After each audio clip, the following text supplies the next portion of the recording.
BTCS stock analysis Thursday. Is it a buy or not? Watch this brief and short 1-minute video till the end to find out. I'm going to be covering my exact play, since I'm also aware that this is corrected down 30%, which is not small.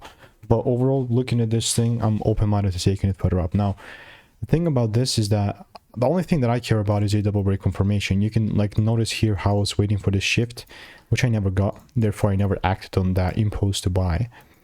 And this is how you move, you know, like I know like the idea here for me is to be long and buy, but not everything's supposed to be bought, you know what I mean? So with BTCS, if there is no shift like that, then there's just no way that I'm going to look to buy. And that's simply how BTCS is looking like. And all I'm doing in the meantime is I'm waiting for rules. Like, yes, I do have a lot of receipts here. I mean, I don't know why it's not showing, but there's not a lack of receipts on BTCS on this channel. And if there is no confirmation, I guess I'm not taking it further up. Very simple. So if you want my exact play and all that good jazz, just click the first link in the description. 1,200 people already seen that is absolutely risk-free, and I'll see you in the next one.